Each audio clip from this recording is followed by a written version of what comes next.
The half-life of the isotope, this is the time that is needed for one half of the nuclei of the isotope to undergo radioactive decay. The longer the half-life, the more stable is the isotope. So it takes longer to decay. For example, uranium. Uranium is stable because it takes that much years so that half of its nuclei decays. Versus oxygen. Oxygen, it takes 2 minutes for its first half-life. This means half of its nuclei starts decaying after 2 minutes. The lithium is like very it's very unstable because it takes 10 to the minus 21 seconds to reach its first half-life. This means half of its nuclei is going to decay in that much time. So half-life, how do we determine half-life? We can determine half-life by simply measuring the number of times a sample of radioactive material is reduced by half in a measured amount of time. So what we have here is simply the fraction of the original sample that is remaining as a function of time. So you do have over here, this is the fraction of the sample as a function of time. And you can see here, this is the number of half-lives. So after the first half-life, we can see over here that half of the sample is gone. So after the first half-life, half of the sample is simply gone. Now for the second half-life, half of the half is gone. So what's remaining basically from the sample after the second half-life is 1/4 of the sample. After the third half-life, what's remaining is 1/8 of the sample. And then half of the 1/8, and then as you go until all the nuclei completely decays. So let's have an example. Iodine 132 decays by a beta emission. So we know that beta emission is going to be one electron. So you're emitting one electron there and forms a xenon gas. So let's go ahead and write our nuclear equation. We are starting with iodine. And the iodine that we're starting with has a mass of 132. You look in the periodic table, you guys, iodine has an atomic number of 53 that does not change. Now, that iodine emits a beta radiation. We know that beta radiation is simply an electron, and it's going to form a xenon atom in there, which is xenon gas. They said xenon gas, and the xenon gas. Let's see over here. So that's going to be xenon gas. We know the emission in there, so we can easily know what is the mass number and the atomic number of xenon. So xenon over here, we know that this is -1. So it needs to be 53. So definitely is going to be 54 in there. And then that is going to remain 132. So these are the mass number and the atomic number of xenon. So it tells me that I am starting from the beginning. So ID-132 decays and forms a xenon gas, 100 milligram sample. So I'm starting from the beginning, having 100 milligram sample of the iodine 132. So I'm starting with 100 milligram of iodine, and this is before the decay. And then after the decay, I'm ending up with a mass of 12.5 milligrams. This is after the decay and after that much time. So it's asking me that, assuming that xenon gas formed by decay all escapes into the air, they want the half-life of the iodine. So in order to solve a problem like this, what you need is what mass you started with from your sample and what mass you ended up with. And then we're going to try to determine how many half-lives did it take to go from the original mass to the final mass. So we start with 100 milligrams. And I know that my final one is 12.5, right? So I'm just going to go ahead and write 12.5 milligrams. And then I'm going to try to do my first half-life. So I know my first half-life, I'm going to lose half of the 100. So half of the 100, that is going to be 50 milligrams. So from here to here, this is going to be my first half-life. So I want to know how many half-lives did it take to reach the 12.5 milligrams. Now my second half-life, I'm losing half of the 50. So that I'm going to end up remaining 25 milligrams in there. So from here to here, I am I have my second half life. So this is after my second half life, and then the half of the 25 is a 12.5. So how many half lives did it take? This is going to be my third half life. So you can easily see over here that it took three half lives in there, and they gave me that in order to reach the 12.5, it takes a full 6.9 hours. So it took 6.9 hours for all the three half lives in there. So we say that three half lives they passed in 3.9 or 6.9 in 6.9 hours. Okay, so now I want to know how much hours are there for one half life. So you just do the math. So one half life is simply 6.9 hours divided by 3. So one half life is 2.3 hours. So this means that it takes me 2.3 hours to reach 50 milligrams, and another 2.3 hours to reach 25 milligrams, and another 2.5 hours, 2.3 hours to reach 12.5 milligrams. Let's have another example. After decaying for 80 hours, only 1/6 of the original sample of a radioactive isotope remains. What is the half-life of the isotope? So they didn't tell me what is the identity of the sample, so I'm just gonna go ahead and assume that we are starting with any sample. So we're starting with a sample, okay? They gave me the time though. They gave me the time, which is 80 hours, and they gave me that I am left with 1/16th of the original sample. So let's go ahead and see how many half lives does it take to go from the sample to 1/16th of the sample. So for the first half life, probably half of the sample is going to remain. So that is going to be my first half life. Then my second half life, I know that 1/4 of the sample is going to remain. This is half of the half. So it's going to be 1/4. So that's going to be my second half life. Okay. This is my first half life. And then half of the 1/4 is 1/8. And half of the 1/8 is 1/16. So to go from 1/4 to 1/8, this is a third half life. And to go, guys, from the 1/8 to the 1/16, this is the fourth half life. So see, four half lives will pass to reach the 80 hours.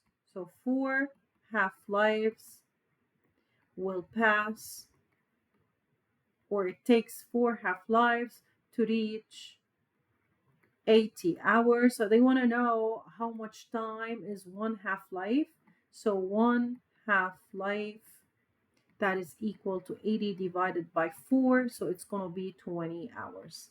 So it takes 20 hours to go from the sample to half of it, and then 20 hours to reach every half life, with a total of 80 hours, because they told us that you go from here to here, and this is going to be 80 hours.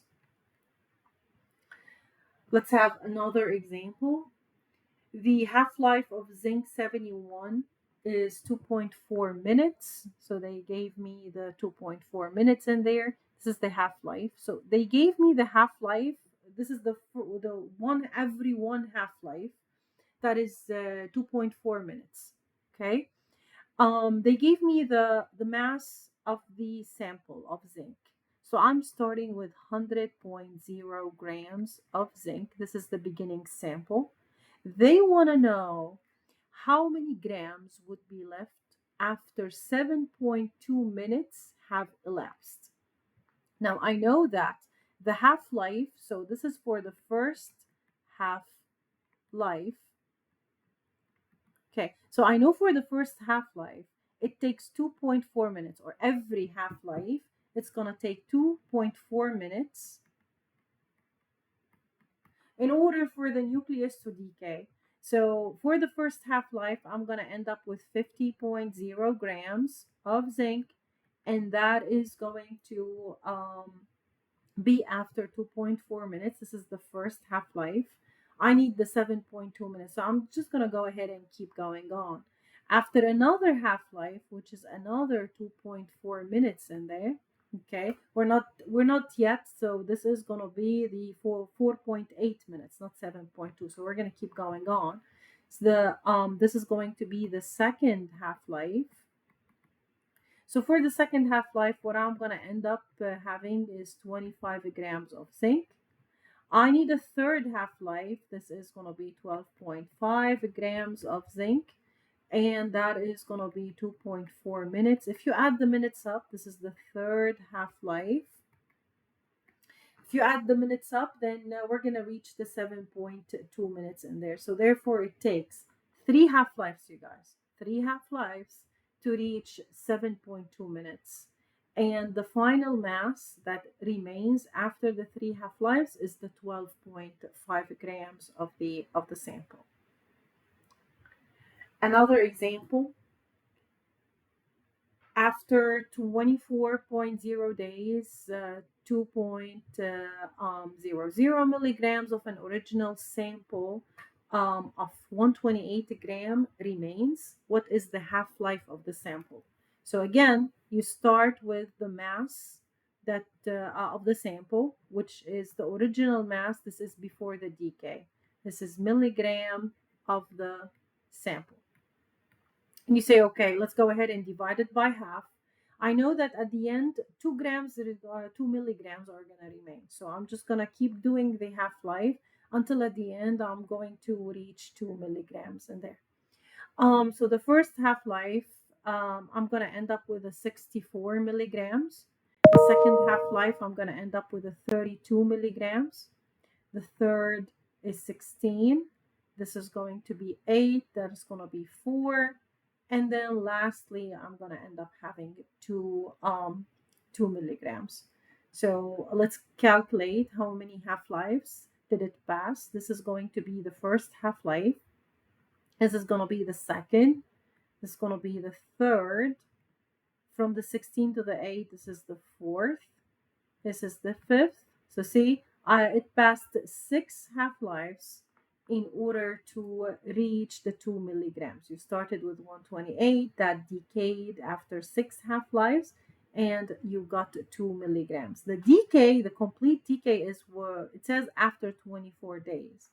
So it took 24 days from a 128 milligram sample.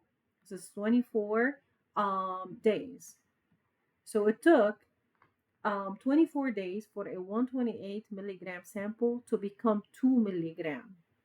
This is after 24 days. So this is 6 half-lives. So we want to know what's the half-life, one half-life. So we will do 24 divided by 6. This is going to be equal to 4 days. And therefore, we would say that the one half-life is equal to 4 days.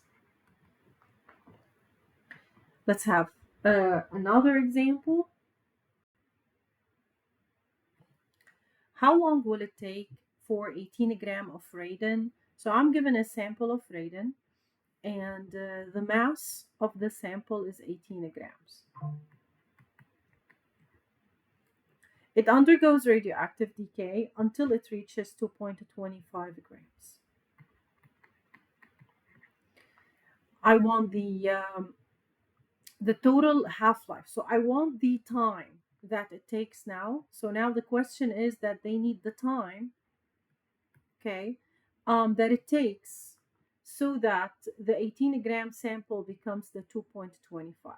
So if I know now the half-life in there, and I know how many half-lives I need, then I can go ahead know the total time that it takes for an 18 gram sample to become a 2.25.